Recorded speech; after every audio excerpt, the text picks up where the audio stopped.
Hello and welcome to a new episode here on the Wars Rebellion podcast for Age Civil War. I'm your host, Niels Eichhorn, and as a proud graduate of the University of Arkansas, I have the great honor, if you like, to have a graduate of Mississippi State University on today, and we're both in relatively gloomy weathers. Um, that has nothing to do with politics. So today, joining me from beautiful, maybe, I have never been there, Starksville in Mississippi is Ryan Semmes. He is, first of all, a graduate of the University of Mississippi's, sorry, they're going to kill me if I say that, of Mississippi State University. He got his PhD there in 2020, just as COVID reared its ugly face. Hmm. And yeah, I don't even want to know how your defense went. It was actually, as we're recording this, it was 5 years ago to this day. And Okay. then I 2 weeks later the world shut down, or 3 weeks later the world shut down. You got So a lot of time for revisions. yeah. And appropriately, he is the director of research at the Ulysses S. Grant Presidential Library, which is located at Mississippi State University. And we are talking about, yes, nothing else but Grant, the new book that Ryan just published with University of South Carolina Press, Exporting Reconstruction, Ulysses S. Grant and a New Empire of Liberty. So, first of all, Ryan, thank you so much on this Friday to take the time to talk with me and give the listeners an opportunity to learn a bit about your work with regard to Grant. Sure. So, obviously, when you started your dissertation research, you were not working at the Grant Library. But how did you Well, come to write about Grant? so I sort of was working at the Grant Library. So I'm an archivist by training. And when I got to Mississippi State in 2007, I was working with our modern political collections. So senator and congressman's papers, governor's papers, things like that, mostly 20th century, a couple in 19th century, but mostly 20th and 21st century politicians. And then after about 2 years, the Grant collection moved from Southern Illinois University to Mississippi State University following the death of the longtime editor of the papers of Ulysses S. Grant, Dr. John Y. Simon. He died, and they hadn't quite finished the papers project. They were at about volume 30 out of what became 32 plus the memoirs. And so they moved the collection to Mississippi State. John Marzalek, Civil War historian, noted Sherman historian and biographer, he was here at Mississippi State, still here at Mississippi State in Starkville, and he took over as executive director. And they moved the Grant collection down into the same area where our political collections were, because the Grant collection is a political collection. And so my interest was always kind of early to mid 20th century politics, Southern politics. But I started as an archivist, I started working with the Grant Papers Project, and working with the collection to kind of get an idea of what we had, what were research copies, what were originals, so forth and so on. And in one of the file cabinets, I found a box that was full of the what I later discovered were the diaries of Orville E. Babcock, who was Grant's aide de camp during the latter part of the Civil War, his private secretary during the almost majority of his years in the White House. And in there were his war diaries, but were also these things that said first and second journey to Santo Domingo. And I started looking, and so I just started doing research and looking through a bunch of historians and biographies, and I learned about what was going on with Santo Domingo, and then I noticed that no one had used these diaries before. Um, Now, in the time that I started working on transcribing the diaries and organizing them for the collection, people came in and started to use them. So I'm not the first person to use them. Several folks have seen them since. But I really started to kind of get curious about this notion of American expansion during Grant's presidency. And so then about 2012, I foolishly, because I was on the tenure track as well, decided to enter the PhD program at the same time, Mm, but it worked out. And I decided, I'm really interested in maybe pursuing a look at kind of diplomatic history and international history mm, of this era. mm, Because as I looked through a lot of books on diplomatic history of the United States, you would see all this really great information up to about the Civil War. You mm, would see maybe a little bit about Santo Domingo, and then it would all just jump to the Spanish American War and the Philippines. mm, And I thought, surely there's things happening during Reconstruction other than Santo Domingo. And so I kind of got on, after taking a little short side trip on Grant's world tour, which I thought might be my focus, and looking at diplomacy during his world tour. mm, And then a book came out on that. And so then I kind of transitioned to something else. And so as I got through the process, I thought, okay, well, I really became fascinated with Hamilton Fish as Secretary of State, mm, someone who I'd never heard of and didn't really know a lot about. I was looking for biographies, and the last biography was written by Alan Nevins in mm, 1939. And I thought maybe and when you look at any modern history of Grant's presidency or biography of Grant, the footnotes are full of Alan Nevins, right? Because it's a biography of Fish, but it's called The Inner Workings of the Grant Administration. And I thought I would feel like no other source would we trust something written by the 1930s, particularly by somebody from Columbia University who studied under Dunning and Dunningites. So much that people who study and write about Grant seem to really trust Alan Nevins even 80 years later. And as I started reading through it, I started realizing, that while not as blatant as Dunning, there's still a little bit of lost causiness, particularly in the idea that Alan Evans believes that Hamilton Fish is the savior of the Grant administration and Grant is just kind of stumbling along and doing what Fish says. And as we have the Grant papers here and we read his letters and read Fish's diaries, you really see a more collaborative process between Grant and Fish. mm, So as I'm going on, I start, learning more about Grant, learning more about Reconstruction, and I start noticing that Grant has this belief system in um, who uh, who should be citizens under these new Reconstruction amendments, right? That prior to the Reconstruction amendments, only someone like Grant, a white man, landowner, or head of household, really kind of got to enjoy the blessings of liberty, right, mm, to citizenship. After Reconstruction, not only are African Americans enjoying this, but Grant, when he's looking at expanding, it's expanding into the Dominican Republic, expanding in the West, and all of these things. He's talking about incorporating the peoples who occupy those lands mm, as citizens of the United States. And as I looked more into it, I'm thinking, you know, that wasn't what anyone was doing before Grant, and it's certainly not what anyone is doing after Grant. Theodore Roosevelt doesn't care about making Panama, folks in Panama. McKinley doesn't care about making Cubans American citizens. Grant wants to make them citizens, wants to make those territories states, wants them to send representatives to the House and the Senate, elect governors, and all of these things to mm, participate in the process. And I thought that was really interesting. And as I looked more into Grant and who he was, I noticed that this is a very consistent idea of his, mm, not only for the freedmen, the African Americans, but for Dominicans, for Native Americans. Now, part of the problem is twofold. One, he A, doesn't ask any of these people if they're interested in being citizens. He just kind of assumes that they want to be, or he speaks to leaders who are in leadership positions who are interested. And two, he comes at it with a very Western civilization definition of what mm, a civilized citizen is. So for people who are Native American, they have to destroy their entire culture and mm, accept a more Western culture before they're ready to be citizens.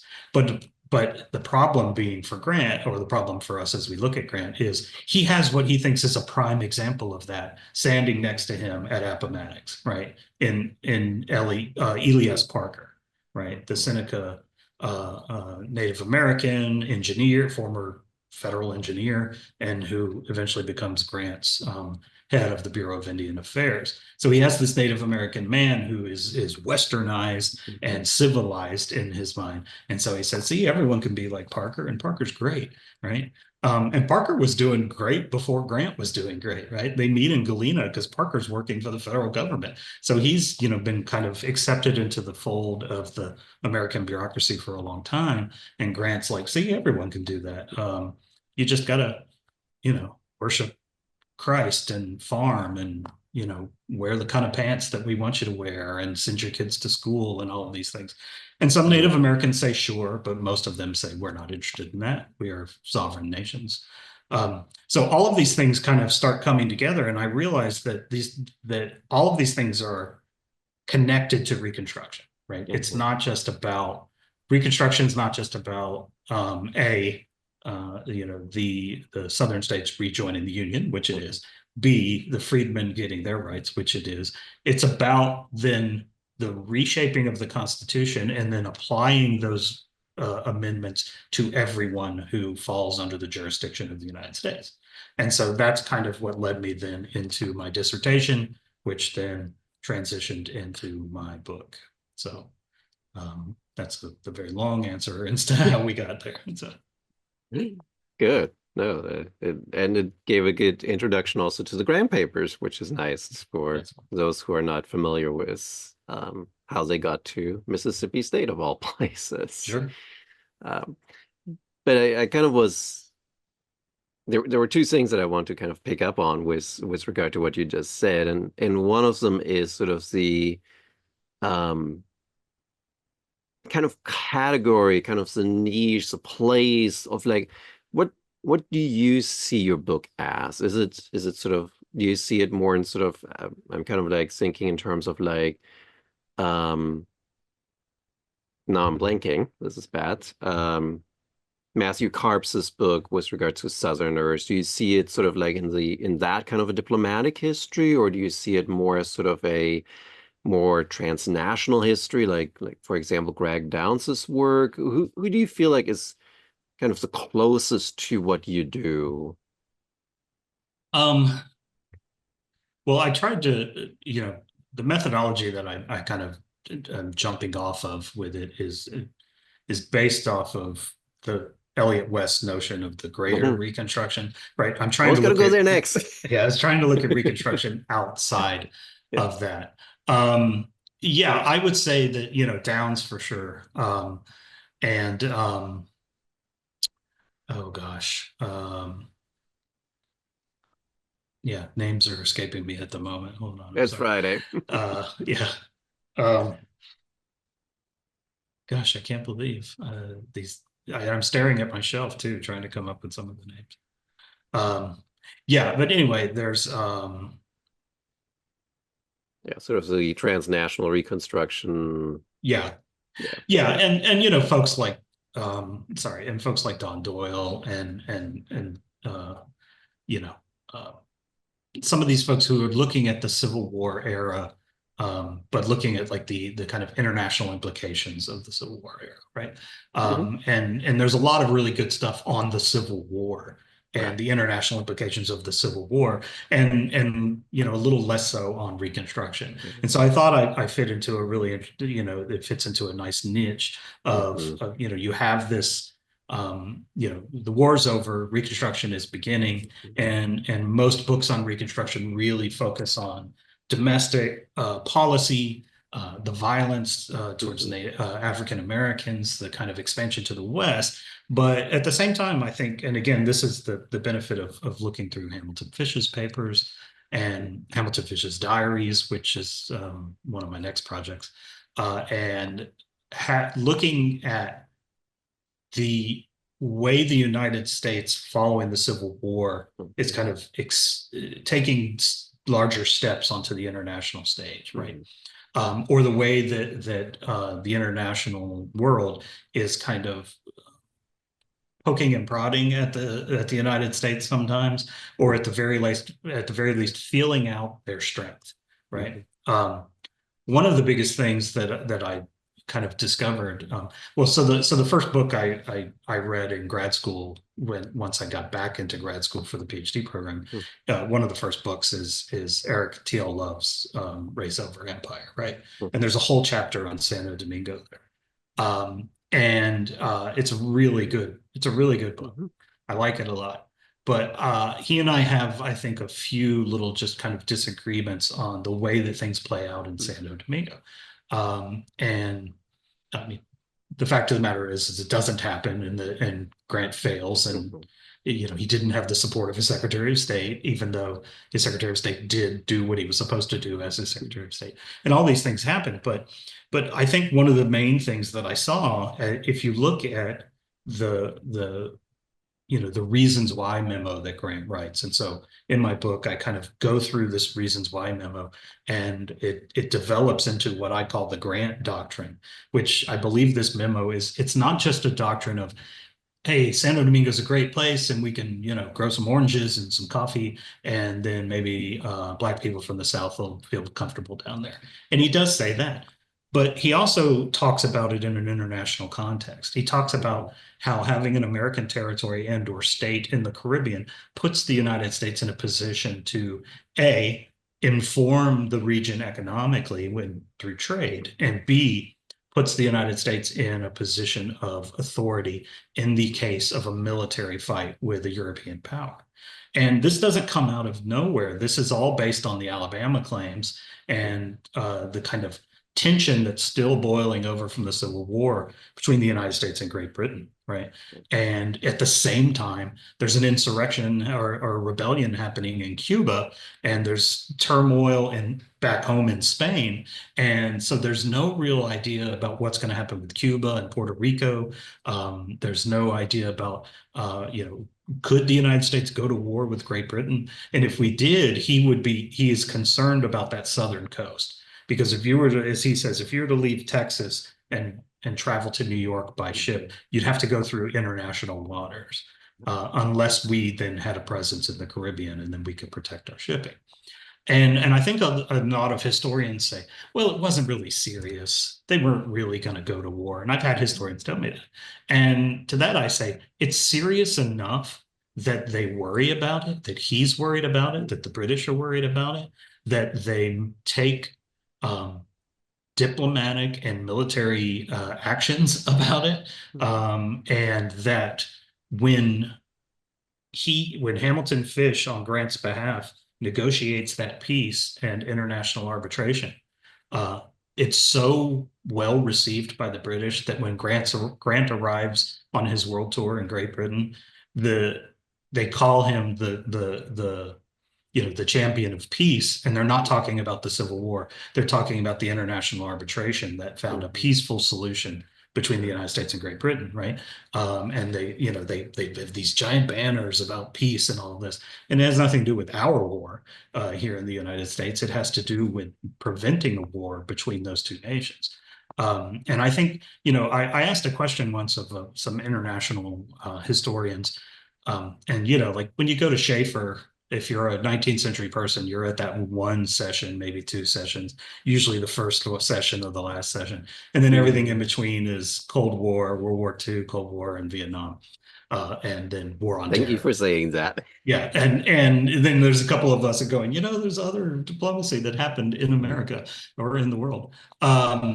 So you have your couple of sessions, and then in between. And I remember asking some international historians one time, I said, how do we study not just peace, but we study war a lot and we study Mhm, the diplomacy of war. How do we study the diplomacy of peace? How mm, do we study the fact that two nations are on the brink of war and then mhm, they don't?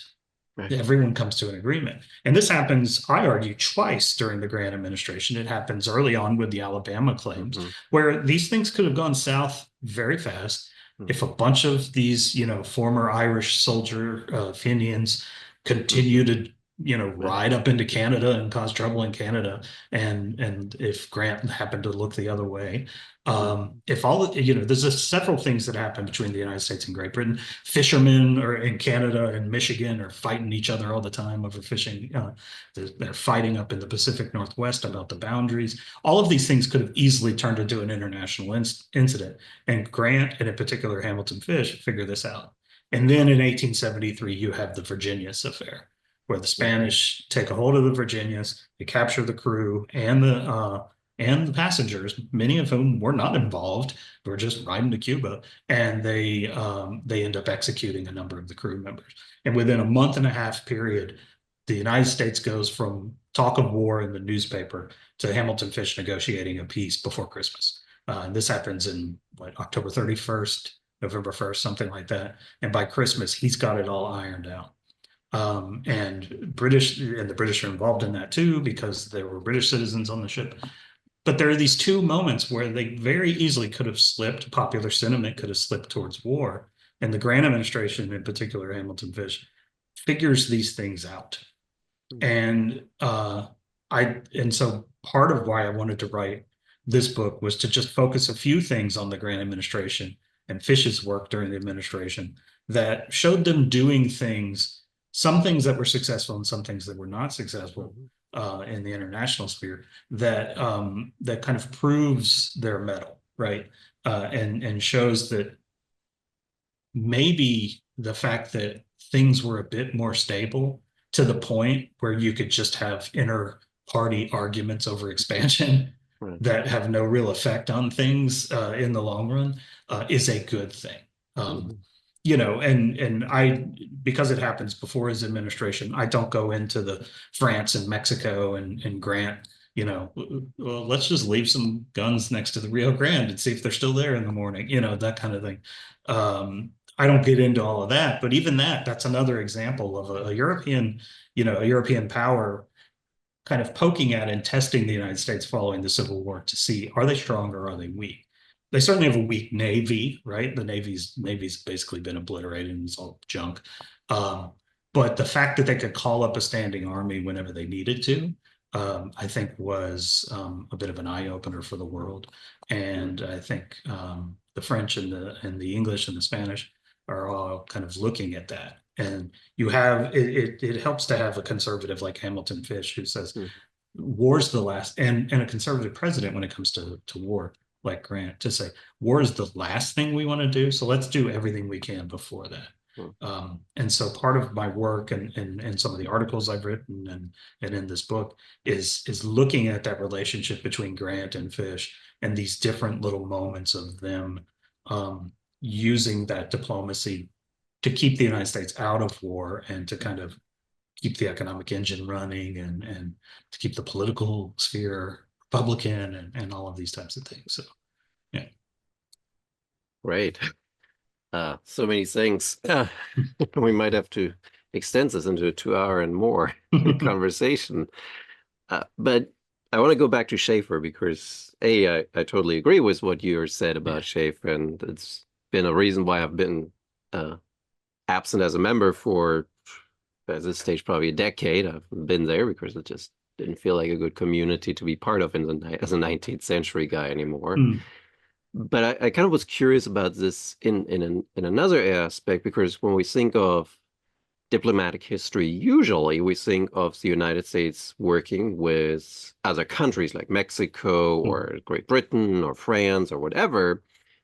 What about Native Americans? Should we think, or let me phrase it this way, should diplomatic historians think more about relations with Native Americans as sovereign people and makes that part of the diplomatic narrative of the United States, especially in the 19th century? For sure. I just remembered. Let me go back real quick. Certainly one of the people who's influenced a lot of my work the most is Jay Sexton.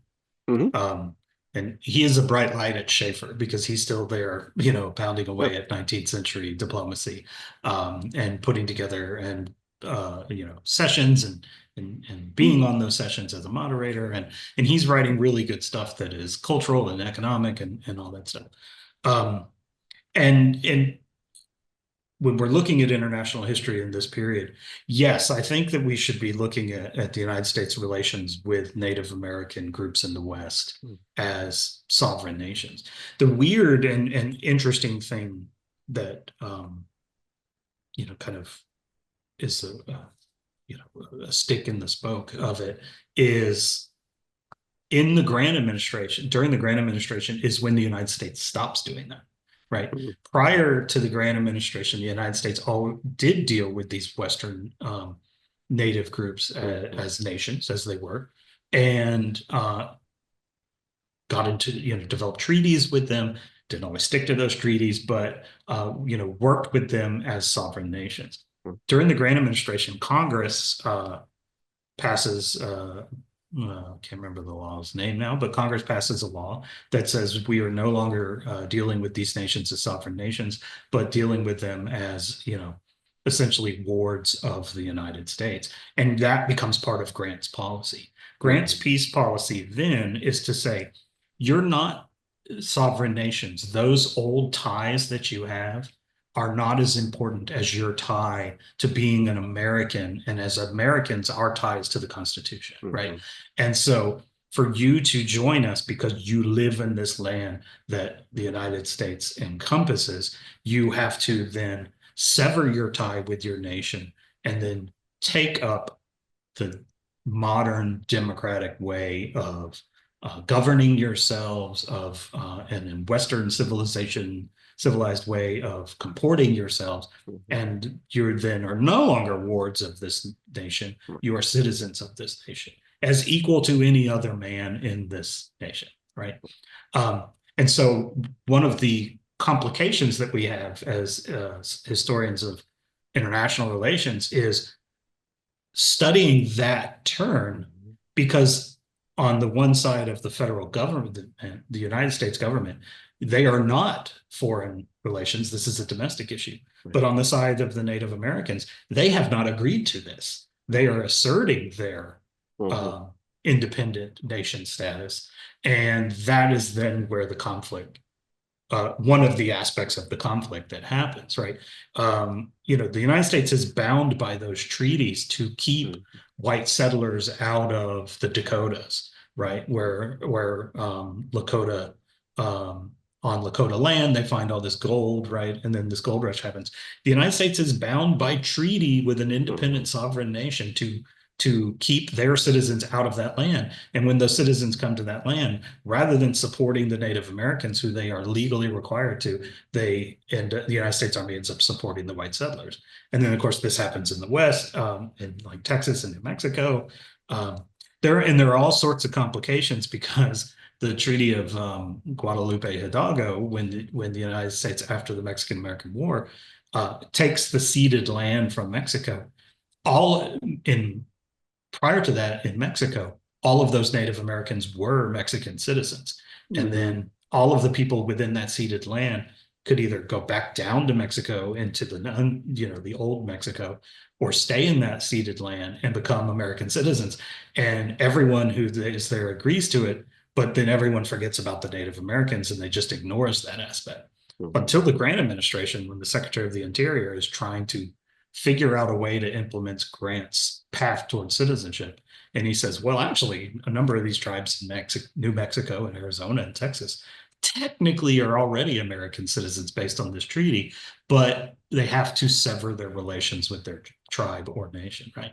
And so there's complications there that it behooves us, and I need to do a better job of it myself as a historian of international relations, to say, okay, I need to then get a better understanding of the complicated relationship between the United States and these Native American mhm, nations who are sovereign until not until they say they're not, until the government says they're not, right, and then uses its force and its power to force them to let go of their sovereignty. So yeah, I think we need to think more about that, because this is something that's going to go, that would go all the way into the 20th century, right? mhm, right, And but then eventually, you know, uh, you know, the members of these Native American nations eventually become American citizens. again, whether they wanted to or not. And I think it's an interesting arc Mhm. of American international history or Yeah. American diplomatic history. Yeah. Uh, Hope some of the diplomatic historians listen, and maybe Well, there will be a again, the Schaefer panel on that one day. yeah, maybe. Again, my book is kind of split in two halves. One is Yeah. a bit more of the international, and the second is the West, Hmm. where I look at the relationship between these Native American tribes, but also with immigrants coming into the West, Hmm. Chinese immigrants, African Americans exiting the South and moving to the West. I did have a section on Mormonism that I took out that I might have to make into an article sometime. And that's a whole complicated thing about a lot of people forget that when the Republican Party was founded, it was founded as an anti-slavery party and an Anti-Mormon. anti-polygamy party, Yeah. an anti-Mormon party.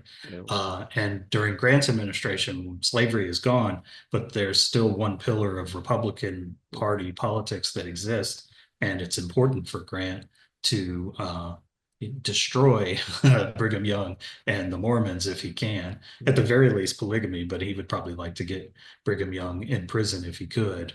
And there's a whole real interesting thing about Mormonism and the connection of Mormons and Native Americans and immigrants, and that I just kind of had to pull out because while interesting, it just had to kill the darling, and maybe one day make it into an article or leave it with people who really understand Mormonism a little bit better than I do, like someone like Benjamin Park or something like that. Yeah. Yeah, of course. And sometimes that's just what happens in the editing process, Yeah, that something sure. just doesn't work anymore and you have to Yeah. throw it out. So that when you think of the book, and it was something that was very interesting in the way you organized. The first part was Cuba, Dominican Republic, and then the second part was the West and Native American policy. It did remind a lot, especially the second part, on like Elliot West's idea of greater reconstruction. Right. And it almost felt a little bit like, oh, maybe considering the way Grant talked about Dominican Republic expansionism and all that, like maybe we should think of greater reconstruction not just domestically, but also as a part of foreign policy here. Right. And that's my hope, is that we can look at the greater reconstruction, which is moving it beyond the South Hmm. generally to the West, which gets complicated because the man's name is West, Elliot West. Is his capital or not? But yes, I think that we should also consider expansion, particularly to the Caribbean, expansion internationally, the annexation of Guam, the way that Grant, one of his major uh, sort of international discussions is on the creation of a canal, right, across Hmm. the Isthmus of Darien, right? And he wants it to be in Nicaragua, not Panama. And he wants the United States to be a big part of building it and all of that. And so we need to look at, I think, when we talk about the Greater Reconstruction, we need to think about it beyond just moving out towards the Dakotas or Kansas Hmm. or whatever, but it's also the reconstruction of ideas, right? Hmm. And the greater reconstruction of ideas. Because one of the issues that you have, and Lucy Sawyer's book on the Irish Fenians is a good example of this. It's this idea that these immigrants who come to the United States before and during the American Civil War, and then during Reconstruction, are fighting in the American Civil War, Irish immigrants, German immigrants, and so forth, and Cubans. And then the war is over, and we say, here is the Republican experiment. Now we have passed these new laws. Everyone is equal, everyone is free, everyone has the right to vote. And then they go, it's not like that in Ireland. It's not like that in Germany. It's not like that in Hmm. Cuba. I'm going to go home. And then they go home Hmm. and foster little rebellions there, or in Cuba's sake, in Cuba's example, a big rebellion, right? They're taking the ideas of American liberty that grow from the Civil War and mature in Reconstruction and taking them with them around the world, right? Even Chinese immigrants, right? Chinese immigrants who are sent to Cuba or to basically Louisiana, many of them are, they use the pejorative term coolie, Mhm. and are essentially slaves, enslaved. Many of them who are working on the railroads in California are essentially enslaved. Right. And what the Grant administration is trying to do is trying to curtail that Mhm. trade of human beings and to then maybe not make them citizens, right? There's a limit as to who gets to be a citizen, but at the very least allow them to come to the United States and experience the economic blessings and all these things without, being treated like slaves. Um, and so those same people would go back to China and go, in America, you could do this, you Right. could do that, you can do this, you can do that, and kind of try to then buck the system there in Yeah. China. Um, and so there's something really interesting about the era, and I think there's more to be discussed about the way that these the personal experiences of these immigrants who come to the United States and then go back home Mhm. um, is a reflection of Reconstruction and an expansion of Reconstruction, or as I say, exporting Reconstruction from the United States through humans, not goods, Mhm. exporting those ideas from the United States back home to their home countries, where they hope to then foster, a kind of growing rebellion of ideas, right? And of course, it fails miserably in Ireland. Many of the Germans get just impressed back into the army for the Franco-Prussian War, and then that sets off what is a real Mhm. interesting constitutional argument and legal argument about international law and citizenship, Mhm. because an Irish American who served in the army, who has been naturalized as an American citizen, then he gets on a boat and is arrested as a Fenian. Whether he Mhm. was or he wasn't, he claims American citizenship and says, I am not a subject of the crown. I am no subject of Victoria. You cannot arrest me. I am an American citizen. And then it's up to the State Department and the Foreign Office in London to figure out a treaty that's going to say, okay, who of a British subject leaves and goes to the United States and then gets naturalized as a citizen, what are their rights when they come back?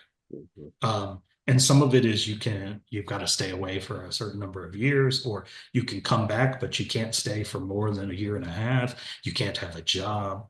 And this is what happens in Cuba is there's several Cuban Americans who have been living in New York, fought in the Civil War, and they go back to Cuba, and that's fine. And then they take jobs with the Cuban, bureaucracy, and they take governmental jobs. And it's like, well, American citizens can't be Right. working for the Spanish government in Cuba, and so it complicates things. And so there's a really interesting, I think, Mhm. understudied field of international law that again Lucy Sawyer does a good job with the Fenians, but that I think really reflects the Cubans and the Germans and Chinese immigrants and African immigrants and stuff that I Mhm. think would be really interesting to see folks delve a little deeper into. So. Yeah, I agree. Like all the naturalization treaties that are coming in the aftermath of the Civil War, right? That like Yeah, are part Bancroft. of that. Yeah, Bancroft Yeah, in Berlin and um, London too, and like yeah, it's finally being done. Finally, sort of that recognition of um, yeah, the yeah, naturalization process. right. So I I feel we're still kind of on the edge of the book, but Yeah, there's one more thing that I kind of wanted to, or kind of it gets now into the book more, but uh, I looked through your bibliography, of course, very curious because I'm always curious who's getting cited, who's not getting cited, who are the books that I've missed. Um, and I was very glad to see Dissolving Tensions by Phil Myers was in your bibliography because I read his book and as he was preparing it, writing it, and gave him feedback. And I always remember this one statement that he sent me in that process where he found in I think it was Gladstone's diaries, this quote mhm. that said, Fish was a wicked man. So how do you feel about Fish? Where do you disagree with sort of the Fish scholarship? How do you see him? I mean, you're a Grand Scholar and working at the Yeah. Grand Library, but where do you see It, Fish? He's kind of a quintessential guy here. a fish is a wicked man. Wicked man. Huh. That's what Gladstone said. Okay. I think Fish is a shrewd uh, Okay. Secretary of State. Um, I think when you read his thoughts in his diaries, Hmm. he he understands and he really reads people really well. Hmm. He knows exactly what kind of person you are when you come through the door and you're Right. lobbying him for whatever it might be, whether it's the Spanish minister or Hmm. the Turkish minister or whoever it might be that comes through the door. Um, I think I think he's an a, I think he's very good at his job. He hated working in the job. He tries to resign every year, right? He doesn't want to do it, but he's the kind of guy who if he accepts the job, he does it really well. Hmm. I think he does a very good job of getting to know Grant. He's one of the Right. few people who doesn't really know Grant. They met the Peabody Hmm. board of trustees and things like that. He doesn't really know Grant. He gets to know him over those 8 years to the point that he can anticipate what Grant might say, and so then Hmm. he can offer him different solutions. But he's not the guy, the way that it comes off in Alan Nevins and then in many subsequent biographies of Grant and histories after that is that he's pushing Grant towards the answer that he wants Grant to give, right? To the answer Hmm. that Fish Hmm. has. And that's not it. What he's doing is he's presenting a number of cases to Grant, no matter what it be. And just because he's Secretary of State, he's in the cabinet and he's the leader of the cabinet. Back then, the Secretary of State is essentially head of the cabinet. So he's in these domestic policy discussions all the time, whether it's about Reconstruction in the South and violence in the South, whether it's about party politics in Indiana and Ohio. He's involved in all these conversations. And what he does is he explains to Grant what the legal ramifications of every issue is. He explains to Grant both sides of the issue, whether Hmm. he agrees with it or not. And then he puts it to Grant, and Grant will ask his opinion. Then he will finally then give his actual opinion. And then when Grant makes a decision, if he doesn't like that decision, he still implements it. Right. So when the guys from the Dominican Republic come, when Joseph Fabens comes to his office, and this is in sometime in like June or May of '69, and he says, "I got a deal for you. I'm here on behalf of the Dominicans, and we want to become a state." And his first thing is, who are you, and who elected you? Hmm. But he hears him out, and he says, "I think this is a bad idea, but I will Hmm. present it at the cabinet meeting to the president." And he presents it to the president and he says, "This is what the guy said. I don't think it'll pass Congress. I don't think it has the Hmm. support in the Senate. And I think it's a bad idea. And it's not what we should be focusing on. But here's the information. What do you want to do?" And Grant says, "I want to send somebody down." And so he goes, "Okay, great." So then he starts coming up with the idea of who he's going to send down there. And the Right. first person is a naval officer, and his ship has some issues, so he can't go. The second person is a scholar of Haiti and the Dominican Republic, and a guy Hmm. he can trust, but he gets really sick. And Right. so he says, "Well, let's wait till he gets better." And Grant says, "No, I got to know now. I'm going to send Babcock, my personal secretary." And when you read these accounts, they say, and Hamilton Fish was shocked by this. He's not Right. shocked by this. He's not shocked by any of this. They've had these conversations. He's not surprised. He doesn't like it, but he still does it. And so he meets with Babcock. He gives him a bunch of instructions and says, "You have no authority down there. Don't do anything." Problem is, Grant undermines that authority by saying, "But have the president of the Dominican Republic write out what he wants. Just write a memo. There's nothing to it. It's just a memo." And it isn't, it's just a memo, but they write it to sound shockingly like a treaty when they write it down. But Fish is aware of all of this. These things come back. He's shocked by the way the Dominicans have written this memo. But he's not surprised that he came back with some kind of list of demands or questions from the Dominicans. None of this is surprising. All he says is, "I don't really support this, but if you send this to Congress, I'll do what I have to do as Secretary of State to push the treaty through." And he does all of that. And when it comes to recognizing belligerent status for the Cuban rebels, Hmm. in the early days, Grant has in one ear his good old friend John Rollins Hmm.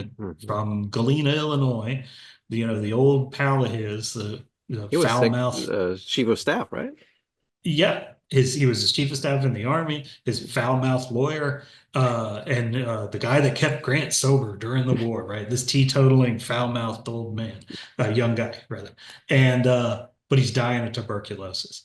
And Mhm. on one side, but he really supports not only equality for African Americans, but he supports the rebellion in Cuba. He believes in this concept of liberty and revolution and throwing off the European, the yoke of European monarchy and all this kind of stuff. Uh, and he's like, we got to go down there and help them out. But Fish is a pragmatist, and Fish Mhm. says, that sounds great. And as Republicans, that does even make logical sense, except for one thing. We are suing the British for their meddling in our Civil War. If we start meddling in someone else's Civil War, we'll undermine that case and we won't get money that we desperately need. $15 million is what they end up getting for the destruction wrought by the Alabama and the Georgia and the Mhm. Shenandoah and all these other ships that were built by British shipbuilders in Liverpool and, kind of made their way into the hands of the Confederates, shockingly.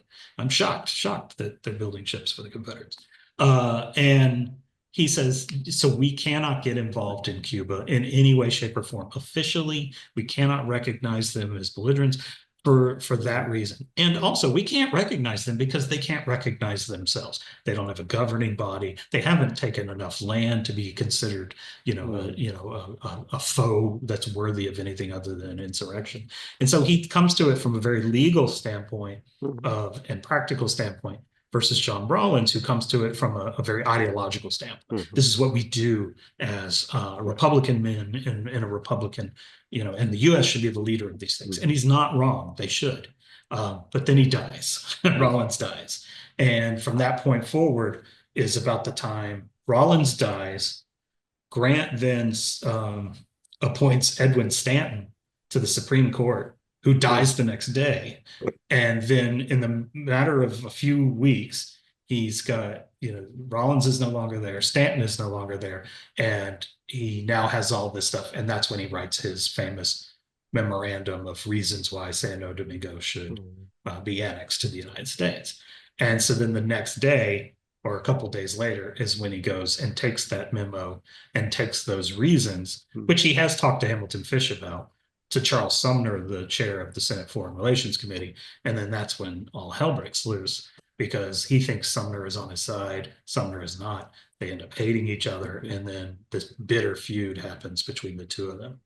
And so Fish is the kind of look. Fish is racist, as racist as any other white guy of that period, other than I guess Grant and John Rollins and Sumner is even a little more racist than you think he is, Mhm. especially when you look at some of the things he says in Eric T. L. Love's book. Um, there's a new book on Reconstruction out, and I just kind of always look to see what they say about Hamilton Fish, and he's mentioned one time, so it's very much a domestic Reconstruction book, which is fine. That's what the book is, but it does mention Hamilton Fish, and it just says Grant's racist Secretary of State, and I said, I mean that's fair. He's a little more than that, but it's fair. He is racist, for sure. But he also implements Grant's policies, right? But towards the end of Grant, as you get into Grant's second term, Grant trusts him so much that he lets him lead the Alabama Claims Commission Mhm. all, without any interference, just report back to me. He gives him complete control of the Virginius affair because this is happening at the same time that the panic of 1873 is Mhm. happening. These two things are happening at once, Right. right? And that's where we can't deny the connections between the domestic and the international sphere. Mhm. This panic that's happening in the United States, which becomes an international panic, is happening at the same time that the Spanish are executing American and British citizens and subjects. And Grant's like, I have to handle this.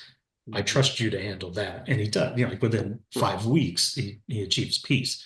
So I think he's a very successful Secretary of State, uh, Mhm. even though there aren't these big tent pole wins, right? You didn't get the Dominican Republic. Right. In his mind, not getting the Dominican Republic was success. He was Right. dodged a bullet on that. He maintained Um, peace, right? That's Maintain that's a big peace, right? one. Because the moment that we take over, let's say the United States takes over the Dominican Republic with all that's happening in Cuba next door. The United States gets involved, gets drawn into that, whether it wants to or not.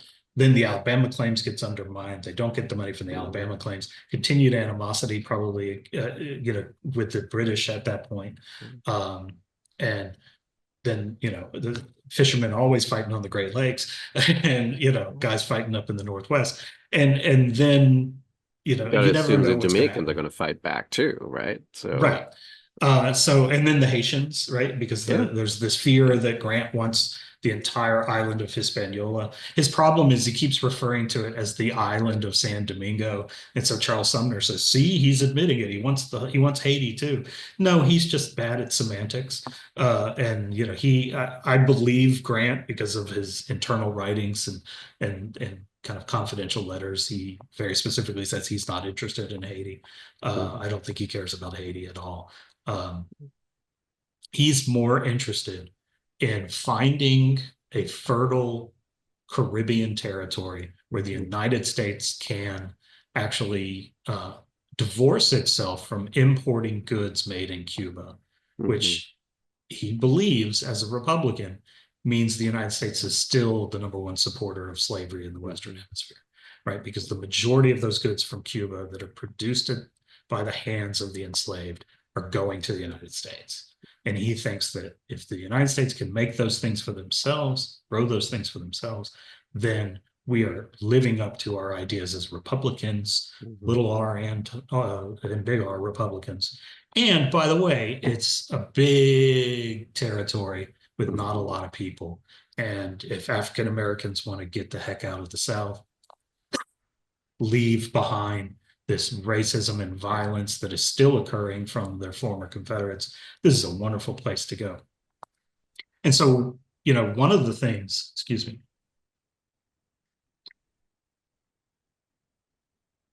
one of the things I get a lot of pushback from in um, my book and articles that I've written about this notion of African Americans going to the Dominican Republic, that Mhm. Grant's looking for a safe zone. Um, Mhm. is a lot of people say, well, that's just colonialism, right? That's just what Lincoln Mhm. was doing, right? Sending them away. Well, my argument to that against that is, well, these people would have still been American citizens. Mhm. This is an American territory, and he hopes for the path to statehood, right? These Black Americans who leave the South and move to Dominica, whatever they would have called this territory or state, right, are still American citizens. They can still vote. They Mhm. can still send someone to the Senate and send someone to the House. They would have a governor. They would have all of these things, and they could do this thing that Martha Jones talks about in her book on the 14th Amendment on Mhm. birthright citizenship. They have this freedom of locomotion, right? The freedom of movement that they didn't have in the antebellum period, during the Mhm. Civil War. The notion is that anyone who is a citizen of the United States can move freely amongst the territories of the United States Mhm. without being molested or kidnapped or captured or thrown in jail or any of these things. This was not a freedom that African American people, whether they were free or enslaved, really had before Reconstruction. And so it's not creating a colony and shipping all the Black Americans Mhm. down there. It's having a colony that he thinks Black Americans might want to go to if there's an exodus. And then some of it is very racialized, right? He thinks that, there's this notion of the Caribbean as this kind of biological racism, that the Caribbean is better for Black people than it is for white people, stuff like that. But he's actually right, because there is a mass exodus. There are two mass exoduses that occur of African Americans from the South. And he's right. He knows this will happen. And he says it in the memo. He says at some point the violence is going to be so bad, we're not going to be able to prevent it. And Black people are going to want to leave. We're going to Mhm. try to, hopefully that's not going to happen, but they're going to try to leave. In the late 1870s, a number of them moved to Kansas and the West. And then the biggest one is what we call the Great Migration. African Americans leave in Mhm. the hundreds of thousands and go north, right? In the late 19th, early 20th century Mhm. because of Jim Crow. because of the violence against them, because of the redemption of these former Confederates and these Mhm. racists taking over. And so African Americans get the hell out of the South, which is Yeah. exactly what he said would happen. Now, Frederick Douglass makes the good argument when talking about the Kansas Exodus that he's against the Exodus because we should fix the South. Mhm. You know, these people shouldn't have to leave their homes. What they should is feel safe, and we should create a place for them to be safe, not say, we'll move somewhere that's safer. No, you should fix where they already are. But that's not happening. And Grant sees it as he kind of agrees with that, but he also sees that as a difficult task. And so he goes, if people are going to leave, here's a nice place to go. Would you rather be in Dominica than Detroit Right. or, you know, somewhere in Kansas, you know. But and so I always get when I get pushback on that, my argument and my reply is he's viewing a great migration. He Mhm. sees a great migration coming, and he thinks this is one territory amongst many. You can go to Detroit and Chicago if you want to, but you can also maybe go down to Dominica where there's all this free land, all this land that a Mhm. man can get, becomes a landowner, which is what the dream is for an American citizen. And he grows his own thing and he builds his own stuff and blah, blah, blah. And I think so. Part of my job with the book, hopefully, is to convey that, to push back at that narrative that the Santo Domingo idea and his idea of Black Americans moving there is not just Mhm. Lincolnian colonialism, right? Mhm. Send them back. No, these are American citizens who are in America. Mhm. And I think sometimes we forget that if it's not attached to the lower 48, it's not America, right? Puerto Rico is America. Guam is America. Hawaii is America. You know, the Dominica would have been America. You were American if you were there. And we're part of the United States of America, I should say. Um, and so that my hope, that part of the book is my hope is that I can kind of push back on that because you see he's very present sometimes. He really does kind of see some moves that happen in the future. He does it with the when he's on his world tour and he listens to slash negotiates a peace between the Japanese and the Chinese over the Lushu or the Ryukyu Islands, right? Mhm. And he basically says, look, if you guys start fighting over these islands amongst yourself, guess what's going to happen? The Russians are going to come down. The Germans are going to come over. The British are going to come over. They'll start seizing all these ports, blah, blah, blah, blah, blah. And he says all this, and they agree. Yeah, that's probably true. These Europeans will take all these ports from Mhm. us, and we'll start losing the ability to control trade. And Mhm. they agree and they don't fight. And then 25, 30 years later, they finally do start fighting each other. Mhm. And what happens is the Russians come down, the British come down, they start seizing all the ports and they lose control over trade. So he sometimes gets the bad rap of being, kind of an empty suit and not really understanding, but he is still a military man and he understands, he's able to see movements. Mhm. His problem is he naively trusts people, or he's very kind of paranoid and bitter, Mhm. and but all of those seem to be interpersonal. His Mhm. big problem is about interpersonal relations, but he does see big picture things a lot better than he gets credit for. He couldn't have won the war without that, right? That ability, right? But yeah, he's so petty and paranoid there towards the end, and it's just he can be really foolish, and it's really kind of disconcerting because he has really good Mhm. ideas and really good policies, and then he lets these interpersonal nonsense things get in the way a lot of times.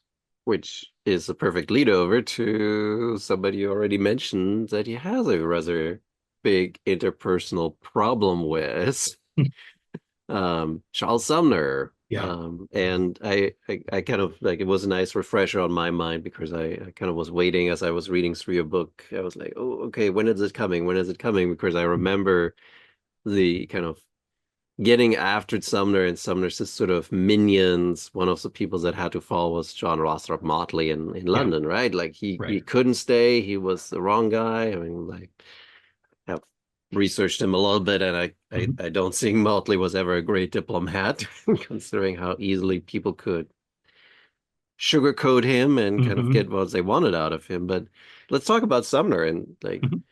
like Did Fish see it coming? Like, I guess that's because you have this great story in the book of Grant walking over to Sumner's house and smoke cigars and talk about it and thinking, convinced him it's all good. Yeah. Did Fish warn him? Did Fish kind of like say, no, No, no? Fish is surprised by all this because Fish knows him really well. Fish used to be in the Okay. Senate. They went on a trip to Europe together. Hmm. They knew each other really well. He kind of like, saw Sumner as a mentor. Okay. And then Fish becomes governor of New York and then eventually Secretary of State. And so he knows him well, and he thinks, okay, this will be great. We're two guys who know each other. We're both leading foreign Hmm. policy in our respective Yeah. branches of government. And so when Grant walks over to Fish's house, which was just across Lafayette Square there, which is now, I think, an IRS building, it doesn't exist anymore. And he knocks on the door. Fish is having a get together with a couple of other politicians and a couple of reporters.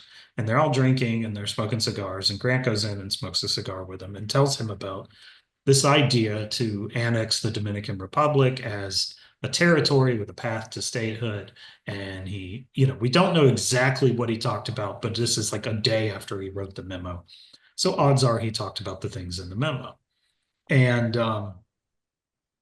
when he leaves, he feels like that Sumner has agreed to support this in the Senate. Sumner says, "I will, I'm a good Republican, and I'll give it my best thoughts." And that's what most of the reporters in the room kind of say is what happened. But one of the reporters also says, he said he's a good Republican. He'd take a look at it, but you could get the sense that he was basically telling Grant, "Yes, I will support this." In a way, without coming out and saying it. And the other one was like, no, no, he didn't say that. So there's even differences of opinion. But you also have to remember they were, drunk. So That much so drinking, huh? yeah, Well, so Grant didn't drink anymore. well, Grant wasn't drinking with them, as far as I know. He just went over. He wasn't there long. Everyone says he wasn't there long, so I think he just smoked a cigar with them and then Hmm. left. Um, but they, so then he gets to the Senate and they send the treaty to the Senate, and he immediately comes out against it. Hmm. And again, his main thinking is that his argument is that Grant wants to take the entire island and wants to rip the sovereignty from the Haitians. Hmm. And for Sumner, that is a big thing. This is a black republic, earned Hmm. earned their freedom through blood and sacrifice. Hmm. And the United States does not need to be coming in and stealing Haiti from the Haitians. No matter how many times that the Grant administration says that's not what we want, Hmm. and the Grant administration says this wasn't our idea. The Dominicans came to us through their, you know, buddy Joseph Havens, and the Dominican president Buenaventura Baez wants to be annexed. Hmm. But part of that is he has a significant group of people who are up against him. Hmm. The Cabral regime, who Cabral and Baez are have kind of traded the presidency back and forth depending on who is in power. They've just thrown out the Spanish a few years before for Hmm. the second time, right? And so they're basically Baez is like, if I want to keep my position as a leader here, I need support from another nation that can support me in case the Spanish come and can support me against the Cabral rebels, as he calls them, the Cabral regime. Uh, and Sumner knows all of this. And so he's like, look, this is just a political power play by the Hmm. Dominican leadership. The Dominican people are not interested. And this is just a play on Grant's part to take Haiti. And so Grant is like flabbergasted by all of this. And he takes it out on Sumner by saying, you know what? I'm tired of this. I'm supposed to, the Constitution doesn't give the Senate Foreign Relations Committee Hmm. chair the right to set foreign policy. Hmm. It's his job to advise on foreign policy, but he doesn't get to set it. And Hmm. Fish agrees with Grant. Fish in his diary says, I don't understand where this is coming from. The only thing I can think of is either A, he wanted to be Secretary of State, Charles Sumner, and he Hmm. wasn't. Grant didn't name him. Or B, he thinks that he is actually in charge of American foreign policy Hmm. and not the presidency. What do you I say? think I think it's B. I mean, I don't think he really ever actually believed he would be Secretary of State with the Grant administration. I think that he thought he was in charge of foreign policy, and I thought that he thought he was a old lion of the Republican Party, and Hmm. that Grant should have run everything, including cabinet picks, uh, past him Yeah. first. Yeah. And Grant's like, it's not what the Constitution says, so I don't care. It's my job to do these things. And so because of that, he's very petty. There's Hmm. also an interperson, like a human element to this. Charles Sumner is a Northeastern Ivy League educated, famous orator, and all of these things. And he looks at himself as an archetypal Hmm. New England Yankee, right? And then there's Grant, this Western, dirty old military man who reeks of cigars and, can only go to West Point because he couldn't afford to go anywhere else and Hmm. all these kinds of things. And for the reasons that Sumner hates Grant, Grant hates Sumner for those exact same reasons, right? He hates Sumner because he's this uptight, New Hmm. England, Harvard educated jerk. Hmm. Someone once said, a reporter once asked Grant, uh, did you hear that Charles Sumner says he doesn't believe in the Bible? And Grant replied, that's because Sumner didn't write it. Right? It's like he sees Sumner as this self-important man, Yeah. and he can't stand it. Yeah. And what you do with these important men in the Senate is you give important jobs, particularly in the foreign affairs offices, Hmm. to their friends, and you Yes. balance it out. I'm going to give a couple of jobs to someone from Massachusetts and a couple from New Jersey, Ohio, Pennsylvania, so forth and so on.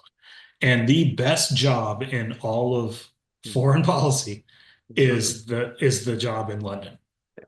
And they have given this job to Sumner's friend, John Lothrop Motley. And Motley gets the job. And like you said, he enjoys it a lot, but doesn't do a great job.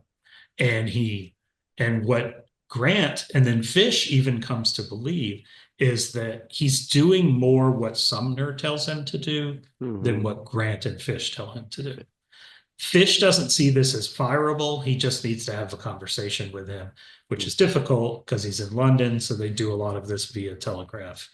But he basically just says, you need to put, when I send you a directive, you need to put those before anyone else's opinion, including members of Congress who may be in contact with you. And he's not saying Sumner's name, but he's being very, It's pretty specific. obvious. And Motley says, no, no, you're right. You're absolutely right. You're absolutely right. And then he does it again. And he does it again. And so, but Fish keeps telling Grant, let's not, like, we're trying to do this Alabama claims thing. We're trying to get some money here. Let's not fire this guy. Hmm.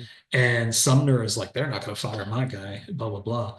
And then finally, Motley wrote, I think, they published something in the newspaper that he said that goes against what the American position in the Alabama claims.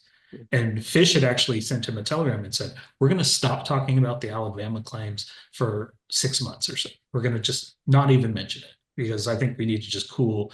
We've got other things we're going to deal with. The British are happy with that too because they don't want to talk about it either. And then Hmm. Motley immediately goes and says something and it gets published in the newspaper. And so Fish goes to meet with Grant and he goes, yeah, we got to fire him.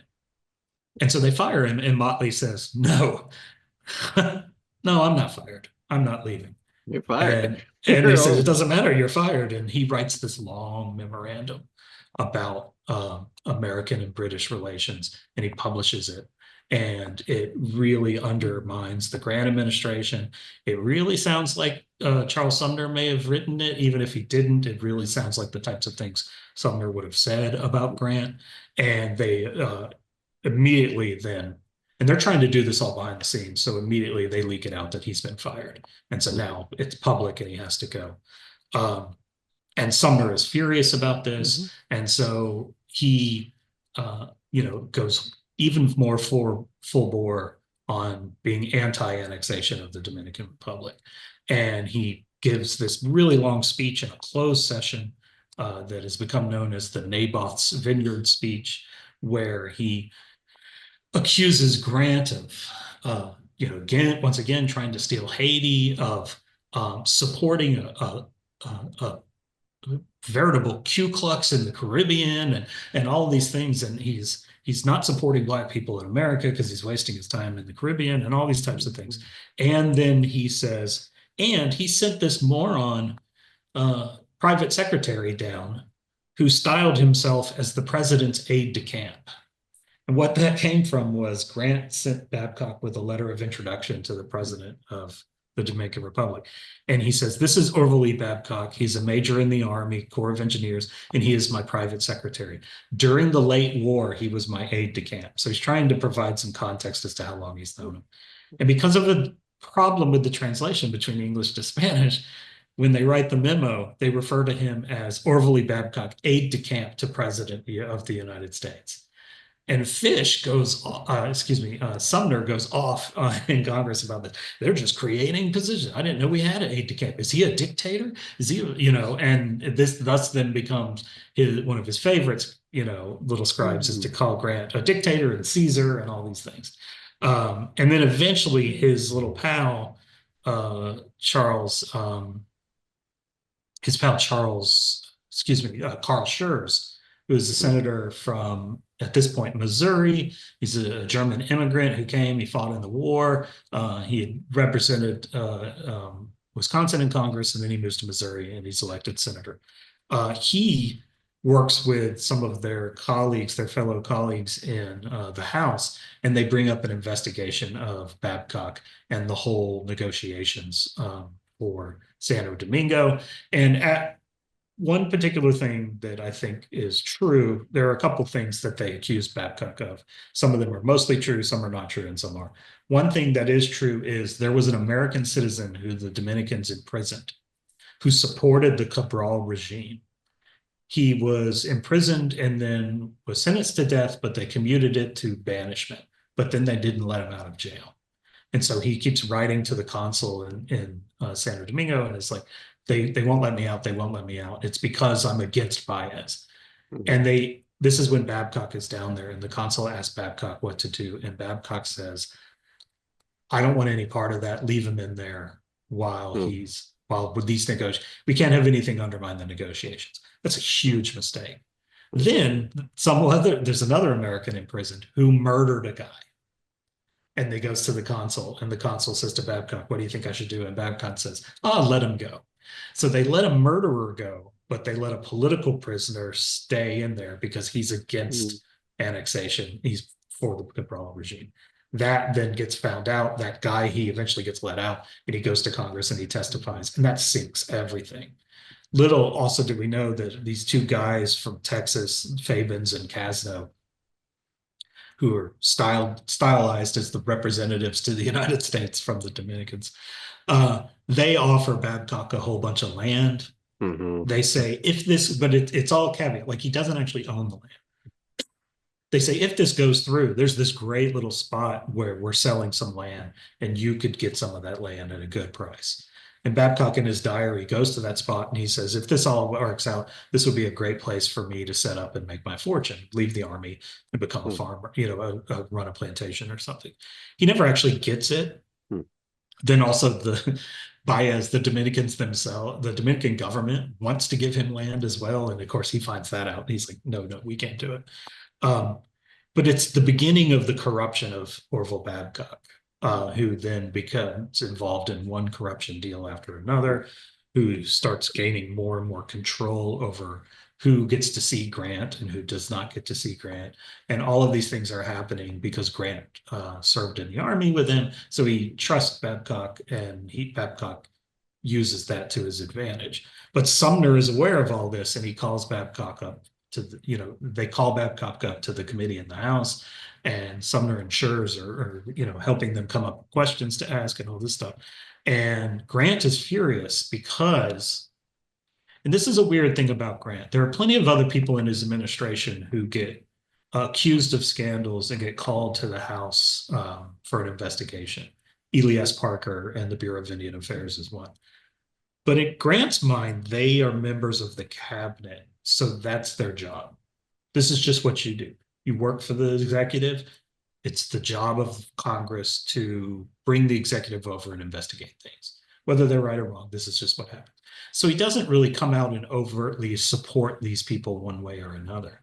But Babcock is not an elected official or an appointed official. He's just a guy in the army who has been appointed to be secretary to the president in Grant's mind. So he's furious about this and he takes it personal. He takes this as this is Sumner. Sumner can't take a swing at me, so he's swinging at this poor young officer who works Hmm. for me, who's just doing what I asked him to do. And so he gets furious about that. So he stops giving out jobs to people that Sumner recommends. Sumner then shockingly in 1872 supports Horace Greeley. He aligns with the Liberal Republican Party, which is an offshoot of the Republican Party led by Carl Schurz, the senator from Missouri and Sumner's friend. He aligns with him, and they're avowedly racist Republicans. They don't care about equality for African Americans or anything. So Sumner is selling his African Americans out because of his feud with Grant. And in the middle of this are two people, Hamilton Fish and Frederick Douglass. Uh, Frederick Douglass, who's a huge supporter and old friend of Charles Sumner, gets appointed to a commission to go down to the Dominican Republic and just look at things. Congress sends a commission down there, and Sumner gets appointed as one of the secretaries of the commission. They wanted him to be one of the commissioners, and Charles Sumner complains about that bitterly that Douglass wasn't made a commissioner. But he goes down there, and when he gets down there, he comes back and says, I think we should do this. I think the Dominican people want it. I think it would be good for African Americans in this country. I think it would be good for the United States economically, politically, internationally, all the things Grant wants him to say. And Sumner says, are you out of your mind? And they have a split. And Douglass says, I then now looked at Sumner as one of the biggest foes to the black race. And Hmm. so this great friendship that lasted through Sumner's, beating at the hand of Preston S. Brooks through the Civil War. These guys, are really good friends. They're abolitionists. They work together.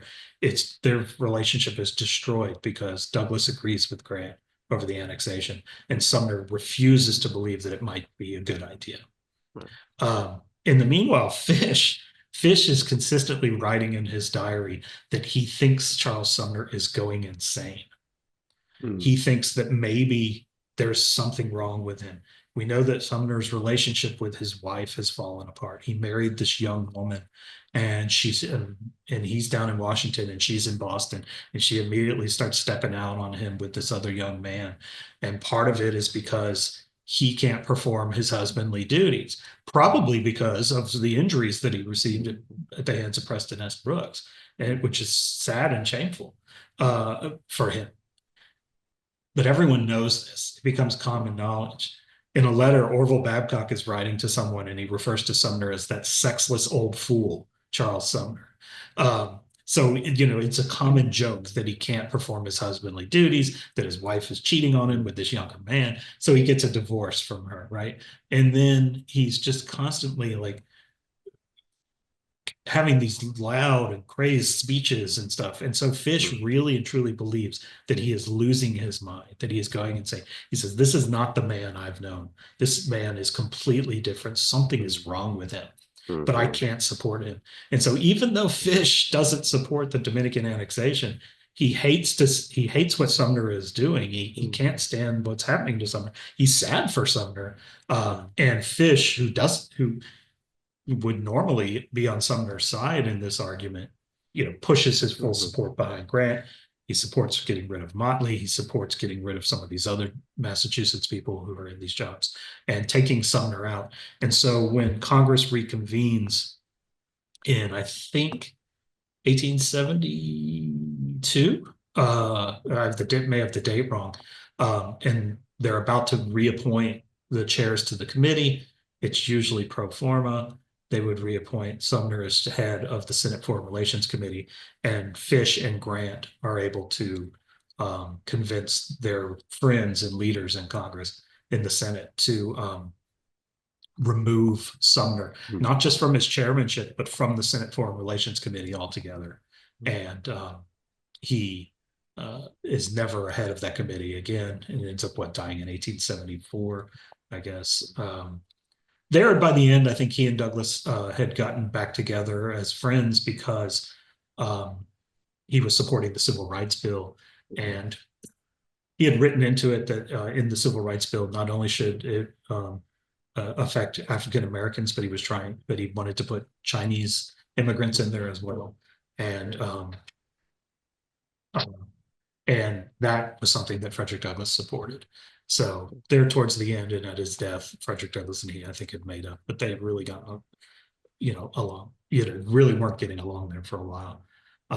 So yeah, so all of this it stems from these sort of interpersonal fights, these personal dislikes of one another Mhm. that then go, and again, it's the Dominican Republic, it's the Alabama claims because it's Motley in London, it's Native Americans and it's African Americans and all of these things come together, and it's a very multifaceted discussion as to why these two guys hate each other. So, Right.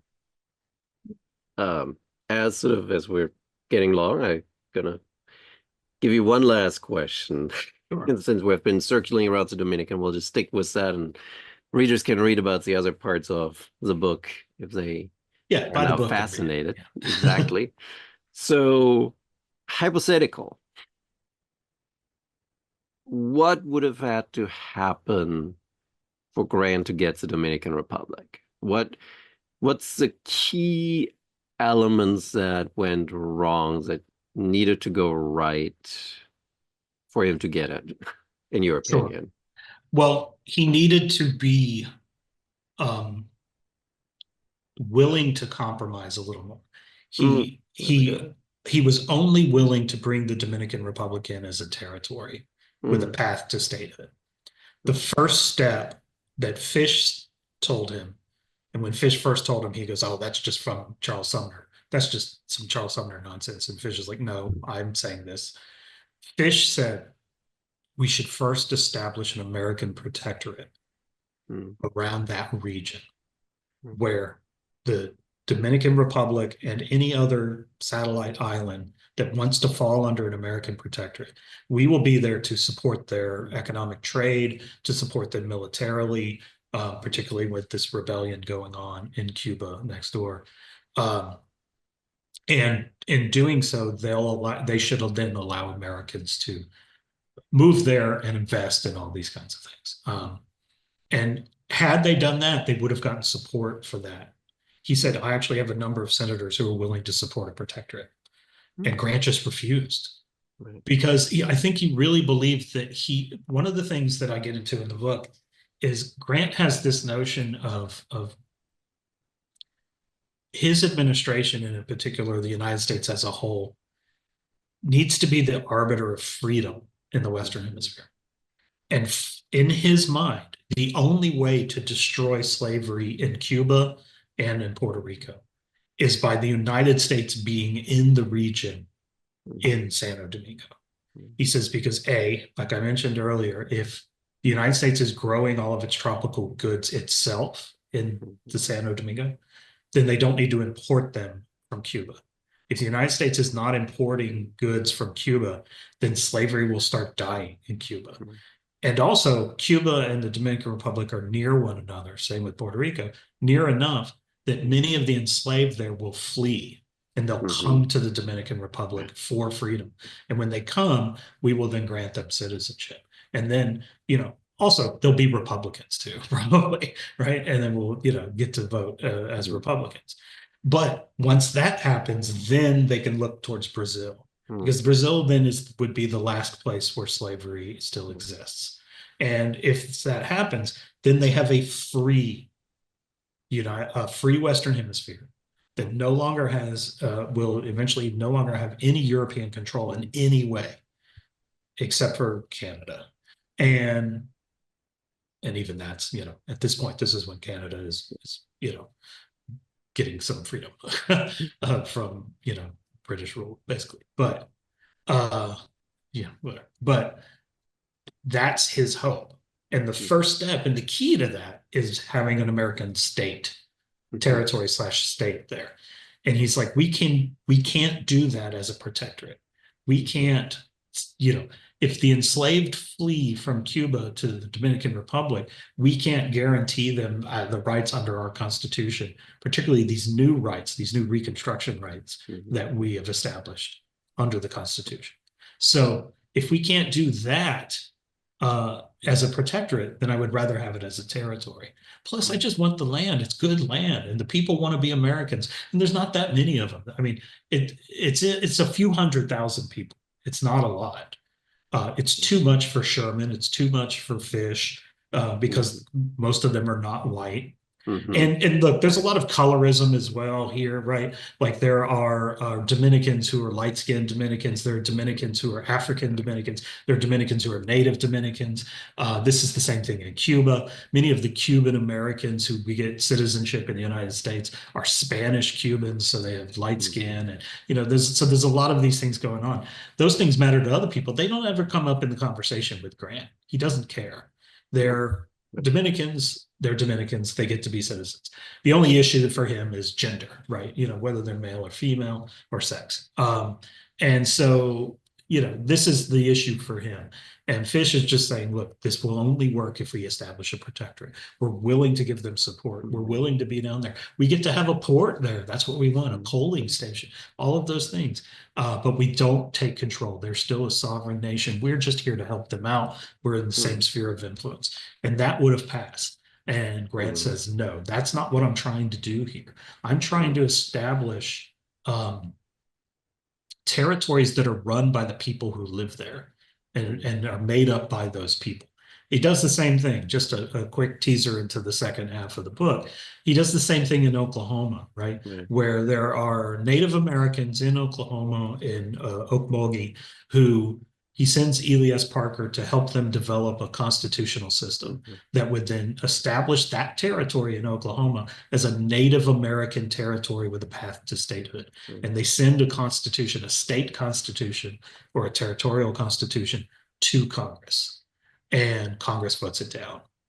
And according to that constitution, and what they established is everyone from the governor to the legislature to the senators and members of the House that they would eventually send are all Native American. Mhm. For Grant, the only people who shouldn't be Native American are the judges who are in charge of the Mhm. Supreme Court.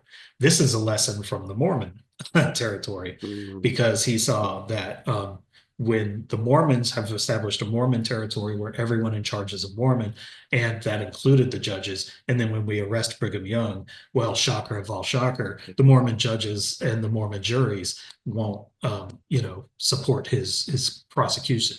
So because of that, he says this is where, like, when it comes to the federal judiciary or the state judiciary, we can have control of that. But I think they need to establish a hierarchical government. One of the interesting things that Parker does is he tells the Native Americans, the Choctaw, Cherokee, and such, Chickasaw who are there in Okmulgee, he says, you already have a democratic government. You already have a hierarchical system of government. It's just about nomenclature. There's a really good book called, uh, um, oh gosh, what is it? It's a Crooked Paths to Allotment that talks about this by Jonathan Palala. And basically what's what Parker says is, look, instead of a chief, you call him a governor. Mhm. Instead of a warrior, you call him a sheriff. Instead of what a Mhm. council tribe, you call it the legislature. You have this system. It's just about making these white people, you know, using the words they understand. You've already got the structure there. Mhm. And he's right. They do. And so that's what they do. They create a constitution and they just use Western Mhm. democratic lexicon, but it's essentially the structure that already exists, right? And then Grant says, and then we, the federal government, will be in charge of the courts. Mhm. And then Congress doesn't support it. He's wanting to do that same thing in the Dominican Republic, right? They already have a system. They have a Supreme Court, they have a legislature, they have a president, they have all these things. Mhm. The regular folks aren't as involved as they should be, but then they'll be citizens and they'll get to do that and be landowners and all that. Um, so he has these ideas and tries to implement it in Oklahoma, tries to implement it in the Dominican Republic because he sees the Western Hemisphere in the United States as this place where freedom can grow, where they can eradicate slavery, eradicate coolie immigration, eradicate all these things. And everyone who lives there is free, and the United States is at the center of it all. And the Europeans can stay in Europe and do whatever they do, but this is what's going to be happening here. And he's unwilling to come off of his ideas for that. When someone like Fish, who's very practical and pragmatic, says, I don't agree with this, but here's a way to get it done. Mhm. If you do it this way, it's a longer step. It takes a lot longer than your administration will probably even be, but it can get done in the long run if you're willing to do this. And Grant goes, no, I'm going to get it done right away. Heck, at one point he thinks about bringing them in as a state. you know, That would have been um, something. yeah. And look, he's not so power hungry for expansion. I think some people are like, oh, he just wants all these lands. At one point, when they're offering to negotiate between the Cuban rebels and the Spanish who are having their own problems in Spain, Queen Isabella's been, dethroned and the generals are taking over. Mhm. The General Prim says to Dan Sickles, who is the Spanish minister, you know what? I'm tired of all this. What if we just sell you Cuba and Puerto Rico for like $5 million? If he was so power hungry for land and expansion, he could have eradicated slavery immediately that way. He could have taken that, but Grant says, no, we don't want to buy that land. We just want them to be free. Yeah. It's the same when Charles Sumner wants to take Canada, right, for Mhm. the Alabama claims. He's like, instead of paying us the $15 million, just give us Canada. And Grant's argument is, we only want people who want to join us. The Canadians don't want to join us. The Cubans don't want to join us, but the Dominicans do. So that's who I'm trying to end. He thinks people should come to the kind of shining light of American Mhm. liberty.